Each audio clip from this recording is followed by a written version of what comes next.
ছুটির অজুহাতে অনেক দূরে চলে যাব, মিশে যাব লাশের মিছিলের সাথে। আর সেদিন তুই শত ডাকলেও আমি ফিরে আসবো না। তোকে ভালো না বেশি যদি বাজার থেকে একটা মাটির তৈরি পুতুলকেও ভালোবাসতাম না, তাহলে সে আমার ভালোবাসা বুঝত। তোর মতো বেইমানি করতো না। ভালো থাকার জন্য বিশাল রাজপ্রাসাদের দরকার হয় না, শুধু একটা ভরসাযোগ্য মনের প্রয়োজন। সেই ভরসাযোগ্য মনটা যদি পাও না, তাহলে কুড়ের ঘরেও তুমি ভালো থাকবে। Do you understand? যে ব্যক্তির জীবনের চাহিদা যত বেশি কম, সেই ব্যক্তি জীবনে সবচেয়ে বেশি সুখী। যার যত চাহিদা সে তত সুখী। সো চাহিদাটাকে একদম ছোট আকারে দেখুন,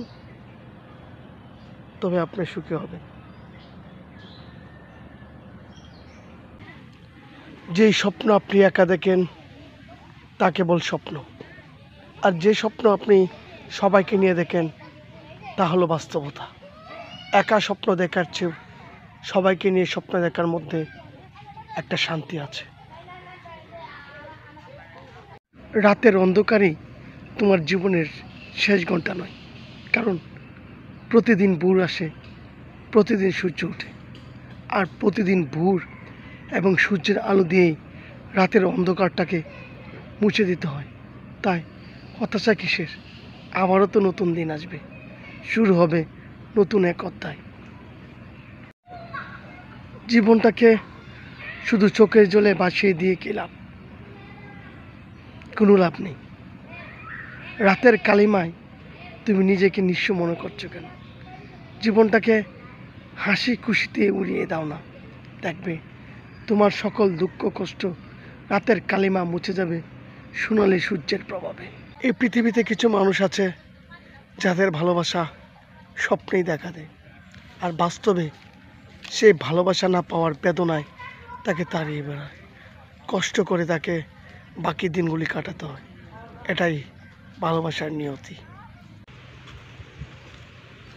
মিথ্যে দিয়ে যারা ভালোবাসা শুরু করে, তাদের সম্পর্কটা মিথ্যেই হয়ে যায়, আর সেই সম্পর্কটা কখনো দীর্ঘস্থায়ী। প্রত্যেক মানুষের জীবনে একটা অন্ধকার রাত আছে, যেটাকে নীরবে নিবৃত্তে সেই রাতটা চিরকাল থেকেই থাকে, কখনো সেই রাতটাকে অতিক্রম করা যায় না। তুমি অবহেলার শেষে হলেও আমাকে একটু ডাক দিও। ভালোবাসি তো, তাই আবার ফিরে আসবো। ঝগড়ার পরে যে প্রথম কথা বলে সে নির্লজ্জ হয় না, কারণ সে সম্পর্কটা ধরে রাখার জন্যই তোমার সাথে এসে কথা বলে। তুমি দরকার ছাড়া আমার একটা খবর নিও। আমি কথা দিচ্ছি, তোমার জন্য আমার এই জীবনটাকে উৎসর্গ করে দেব।